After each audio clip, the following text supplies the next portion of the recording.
Katie Hopkins. If anybody doesn't know who you are, they've been living under a rock. It's been a long and lonely road.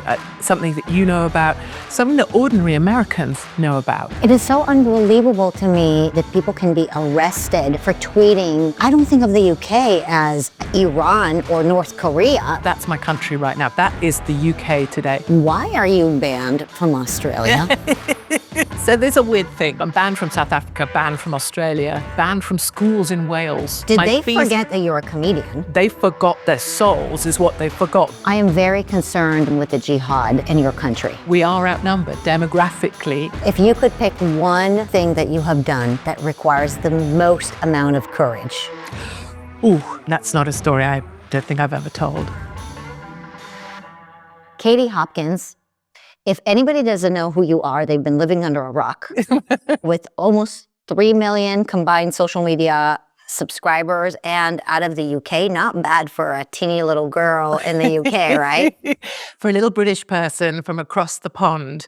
I've been so lucky to have so many people follow along with my time on the road. And I guess I've been around now for a very long time for a lot of people. So the road's been long, but it's great to be winning now. We're on the winning side. And with your truth and your comedy, you have been a huge part of why we're winning. And so I am just very grateful to you for getting us through some difficult times with your truth and comedy. That's really kind. And I think the comedy thing is two-sided. One, I just find so much of what's going on. Actually, there's a lot of comedy to be found. There's a lot of laughter to be had.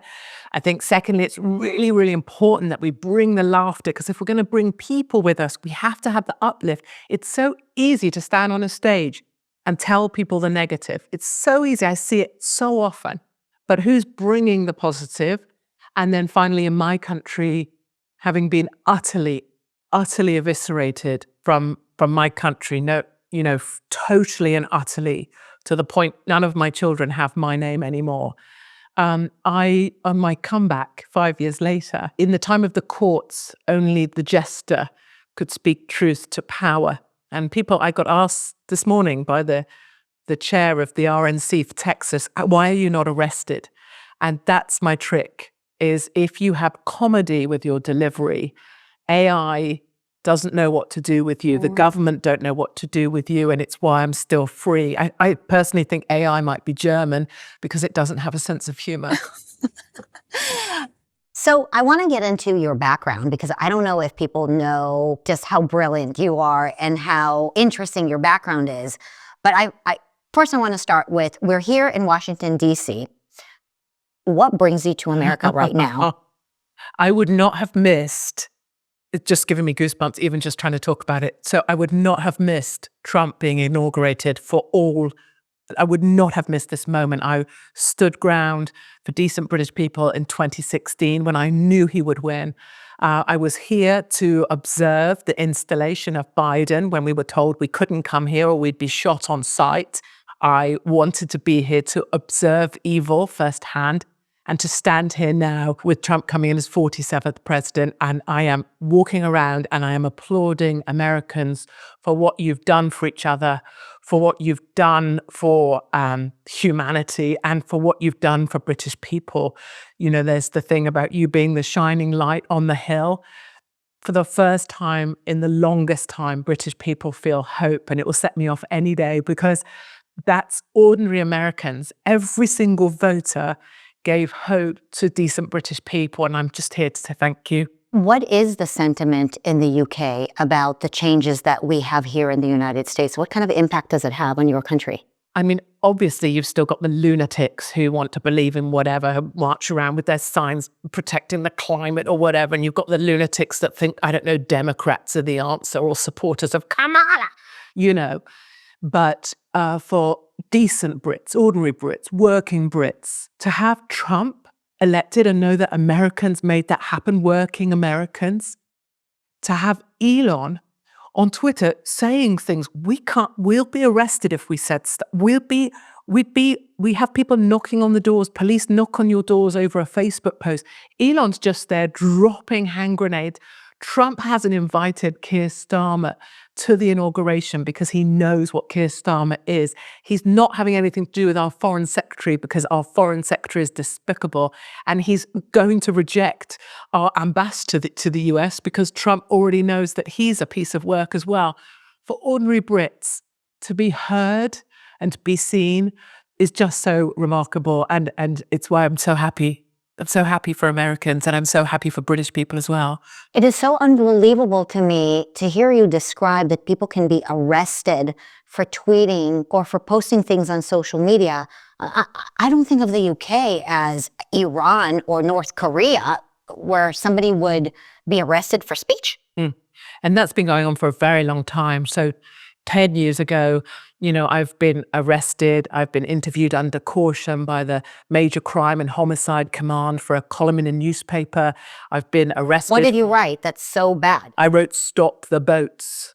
The boats coming across the Med. 10 years ago, I wrote that, "Stop the Boats."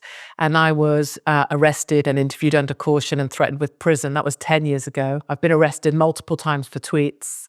And people now are in jail right now in the UK for tweets and Facebook posts. 52-year-old lady, a 73-year-old gentleman, because they're so frustrated. There was an incident, a stabbing incident in a small little dance class of girls, and people vented on social media, and then they were arrested and they were thrown in jail. Oh, that's the Taylor Swift party. Yeah. That was terrible. Yeah. And then at the same time, Keir Starmer released actual criminals onto our streets. And as a point of detail, and it's not about me, but 2 jihadis who came to decapitate me and practiced that and came to my home to take my head. One of those jihadis was just released from prison without serving her time in order to lock people up for a tweet. That's my country right now. That is the UK today. Do you think that people who follow you, the millions that follow you, are looking at Americans and looking at the work that you're doing and are feeling like things could change over there? And what do you think they're willing and able to do that we've done here in the United States? Yeah, what's the appetite? Feel it. Yeah, and for the longest time, it's been a long and lonely road. Something that you know about, something that ordinary Americans know about.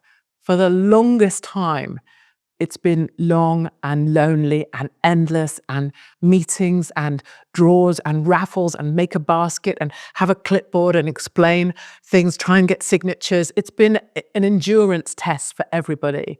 And for the longest time, I was known as, and forgive the language, but the biggest bitch in Britain. I was the enemy. I was a monster.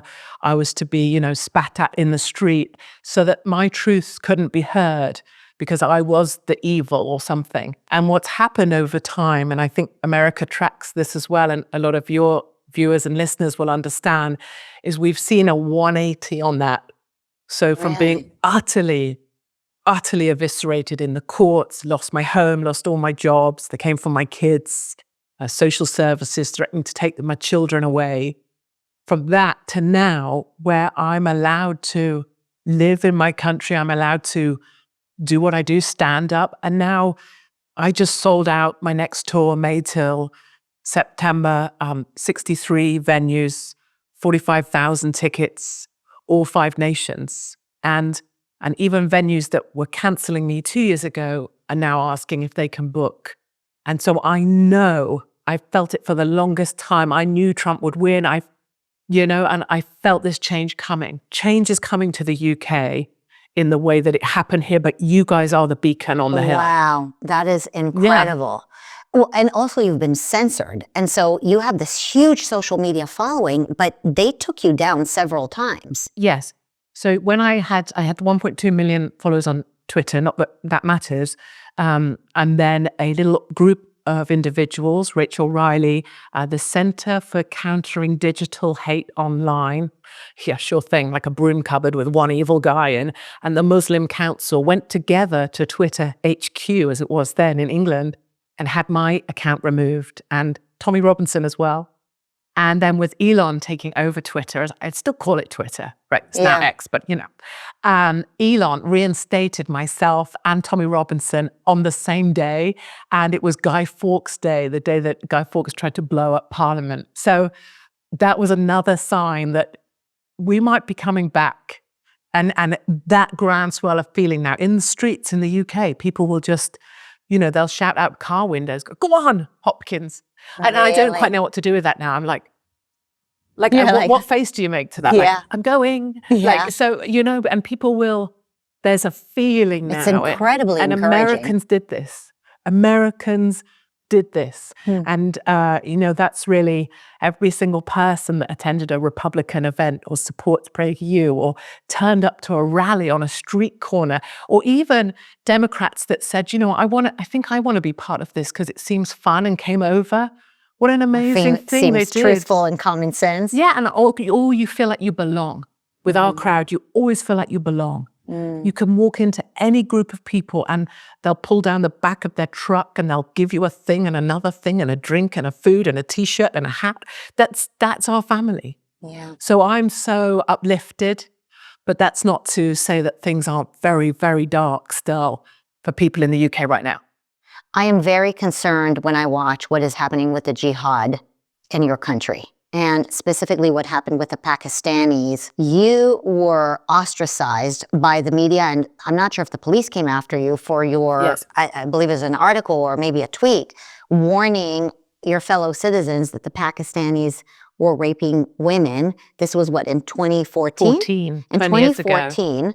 And now you fast forward 10 years later, and you are right, sadly. So describe to us what happened there and what signs you saw early on that I guess the government refused to look at? Not acknowledge, yeah. So to explain it in the most simple terms, at that time I was Daily Mail columnist. I was on Tucker twice a week. I had my own radio show. And I knew and I saw what was going on with these grooming gangs, rape squads. They're sophisticated, they're organized, they're controlled. They use one member of the gang to sort of hook, they called the hook, to hook in young white girls. And then those young white girls are passed amongst majority Muslim Pakistani men. And they're used, sexually abused, and then they're traded like a commodity up and down the country. How did you find out about that? Because from being on the road amongst these communities, talking to the girls, seeing it firsthand. So it was in plain sight almost. Every single city, in every single town, and it was being covered up all of the time.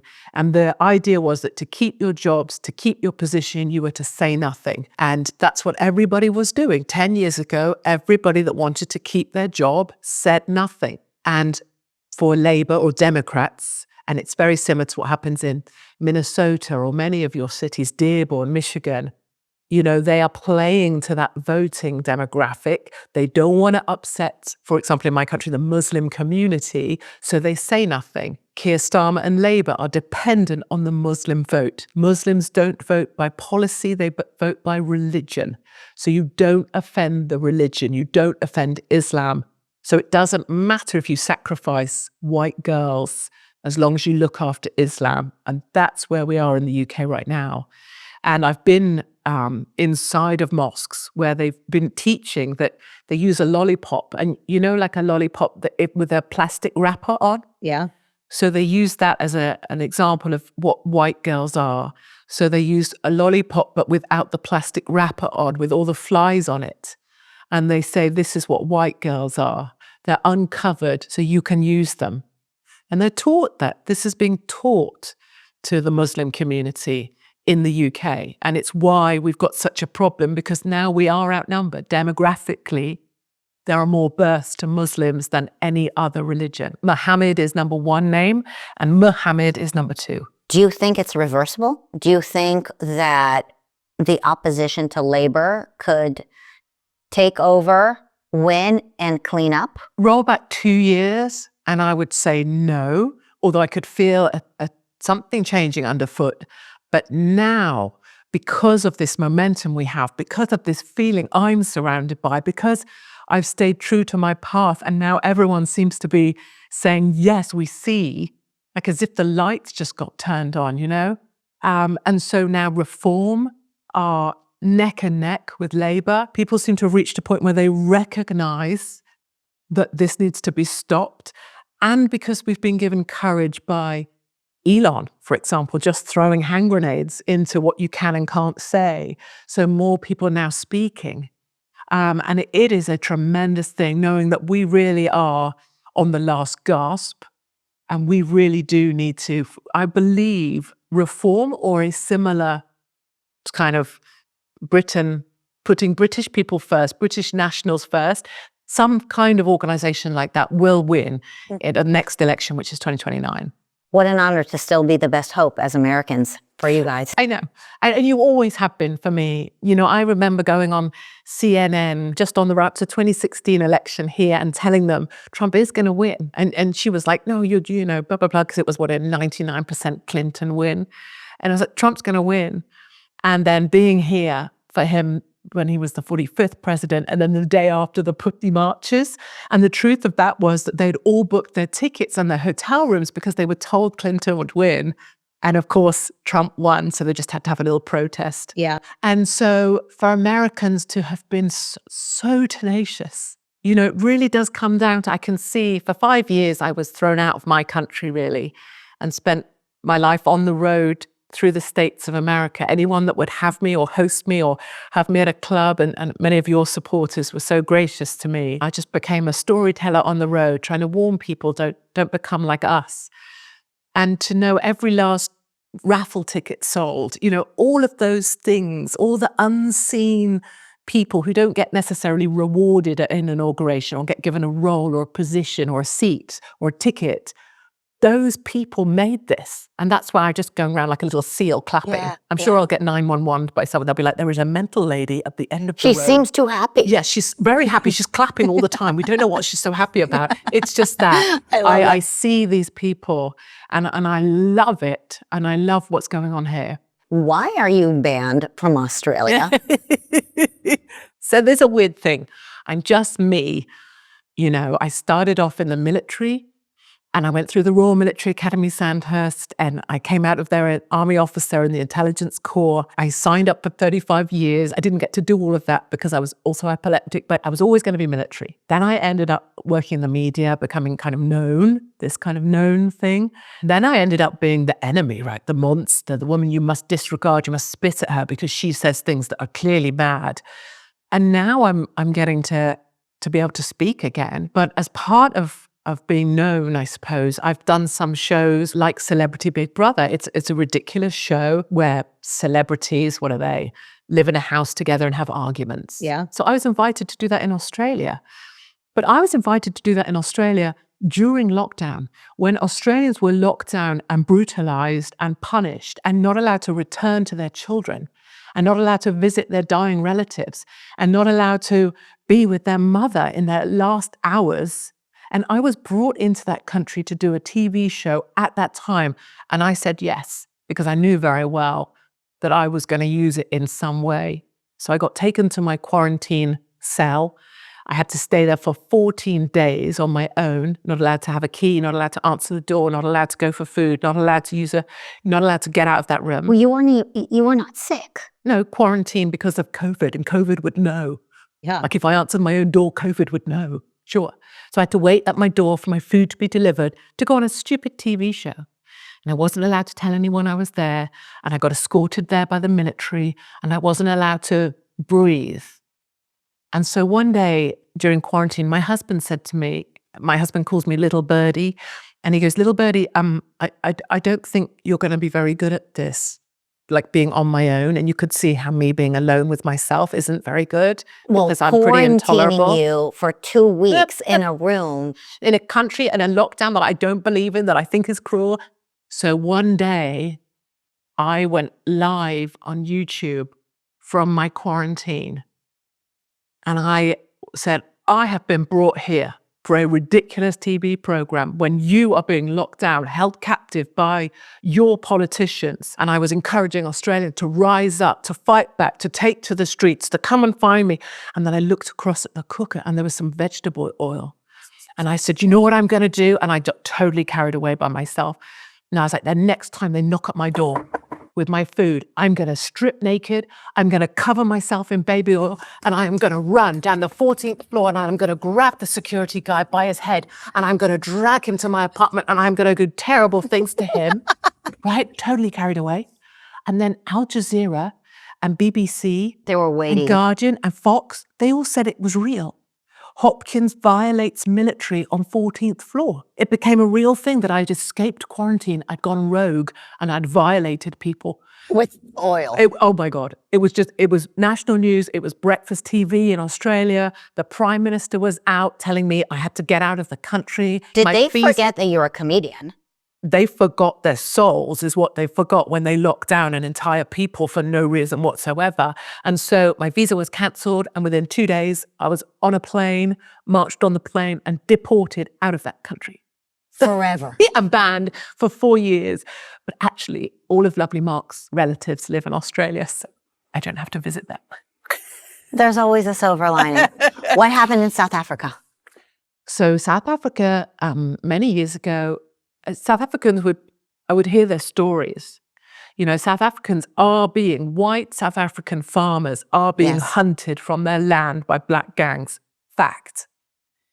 And I had a young son at the time, and he would sometimes have nightmares about when the monsters would come, you know, at nighttime. But in South Africa, that is when the gangs come, and they work together and they attack white farmers. And some of the things that happen to white farmers, we don't need to talk about here, but the barbarity, it isn't just about burglary, which it gets filed away as. This is torture of a people.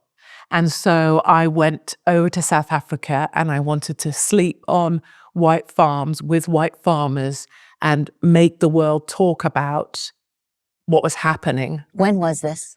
This was probably about 6-7 years ago now, I want to say. A while ago, because I knew what was happening and the world won't talk about it. And the numbers of white farmers being killed is incredible. And because South Africans have expropriation without compensation, which basically means we're taking your land. Mm-hmm. So I went and slept on the farms to feel the fear and to show. And still, you know, it was hard to get the word out because I was seen as being racist, Hopkins, you know, the monster. But eventually I went to leave the country, and then the ANC, who knew I was in country, they fiddled with my passport. I got detained at the airport. The security team had their weapons drawn in the parking lot in case I was taken away. And I'm banned from South Africa as well. So I'm banned from South Africa, banned from Australia, banned from schools in Wales. No particular reason. As in you can't walk in and give a speech there? No. Children in Wales asked me to come and do a tour, but the Welsh government said that any school that hosted me would lose their funding. So I'm banned from schools in Wales. I can't imagine. I'm thinking about your experience at the airport in South Africa. Oh, it sounds my gosh. Incredibly scary. Yeah, there was a moment there. I handed my passport over and I heard the beep and I knew, and then I saw the guy look at the thing and then he took my passport, and that was the minute I thought, you know, there's been a number of moments in my life, I guess, where I thought that was time up, but certainly I thought that was time up because a white woman doesn't get taken into custody in South Africa and come out again. White people are denied treatment in hospitals in South Africa. You know, it's an extreme situation that no one will talk about. And my very big hope now is that now I've been redeemed somehow by the amazing power of people, is that perhaps more people will look at some of this stuff now and see that I was just trying to show. So that's also a really hopeful thing. And South Africans will always know that I have their whole hearts and I won't stop fighting for them. And we know, as in my country, it's always food security, water security, you know, and energy security. That's what they come for. Food security in South Africa is screwed. Water security, energy security in my country, we are going to have rolling blackouts very soon. Can you explain why to Americans who probably should know why? Yes. Because it may come here if we're not careful. Yes. So I would say, and I don't think I'm being a conspiracy theorist, I would say the British Isles is a test island. Islands have always been used for tests historically, good and bad. I believe we're a test island to see how quickly you can remove possessions from a nation and totally hand over to globalist control. So we are being crushed. We are having our energy security utterly taken away. We will run out of power, net zero by 2030, with no idea how we're going to power our country. We haven't got nuclear. We're not allowed coal, oil, or gas. We're supposed to rely on a couple of wind turbines that aren't allowed to turn when it's too windy. Food security, they're coming for farms. They've just announced a tax on farms so that if a farmer dies, the remaining children have to pay a huge sum, and farmers can't afford that because they don't have liquid capital. And so you see these threats to those broader things, and you see how we are having property removed, people having to sell their houses because they can't afford to live. This whole idea of you'll own nothing and be happy, I see it coming for us very, very fast now indeed. So the threat is real, and the threat is definitely on. Where do you get this courage from? I mean, some people come up to me when I give speeches and they say, you know, Marissa, thank you so much for everything that you do at PragerU. I can't expose myself because I am married and I have children and I have a family to take care of. And so therefore, I can't put myself into the fight. Yeah. But you, Katie Hopkins, you do have children. You have a full life. But you have chosen to enlist yourself and put yourself in situations where you're in real physical danger, not just losing your job. You're in real physical danger. Where does that courage and tenacity come from? For me, it's a kind of twofold thing. First up, I signed up to fight for my country, and I may not have been able to fulfill my regular commission because I'm epileptic. I was. When you signed up in the military? When I signed up in the military, I signed up for 35 years. And I always knew I wanted to fight for my country. And so I believed that that was always my path.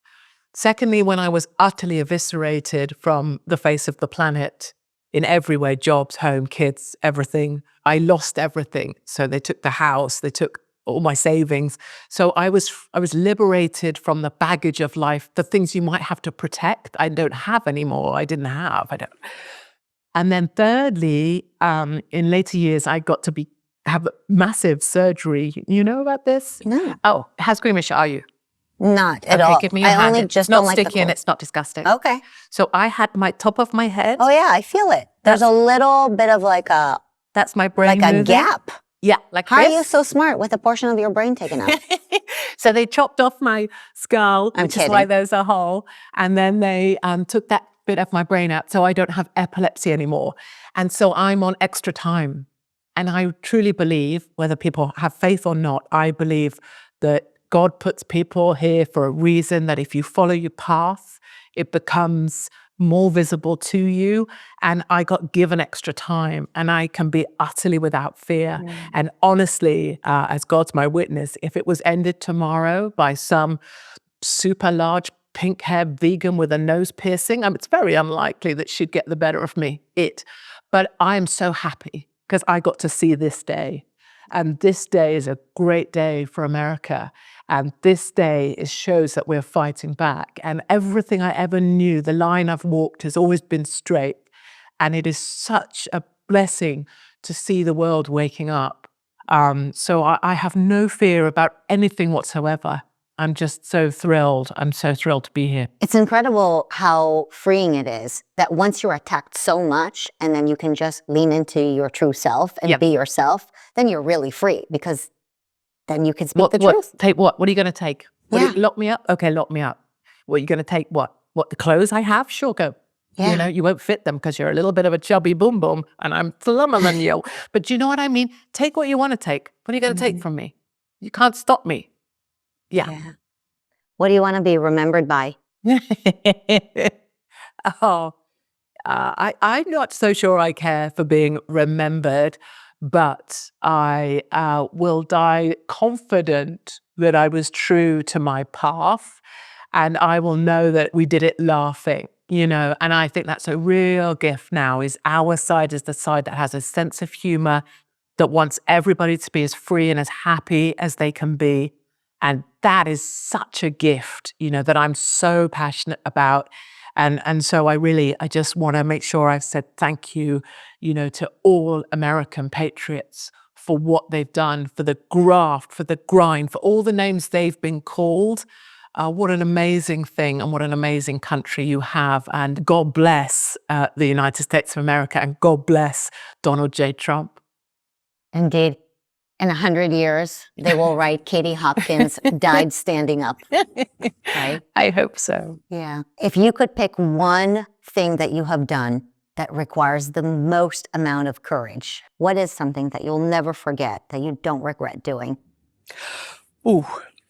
Because you have done many things. I guess it's a big one, and it will sound a little odd, but it's a rational thing. There's at the point where it was peak, and it's an emotional thing, and I try not to talk about it because I think I still packaged it away. But after losing everything, jobs, which are meaningful if you believe in what you like to do, right? And then our home got taken with lawfare. I lost all my money, everything. But not that money matters, but the home had the children. And then social services came for the children because people reported me as an abusive mother. And then a couple of jihadis came for my head. The British government commissioned a play, you can find it on Google, called The Assassination of Katie Hopkins. And that went up on billboards around the country. And there was a moment where I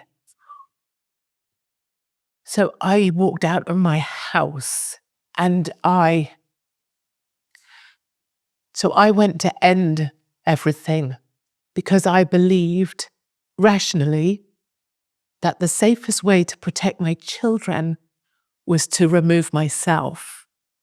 And that was a rational, not an irrational thought, that the way that a mother would defend her cubs would be just to remove herself completely.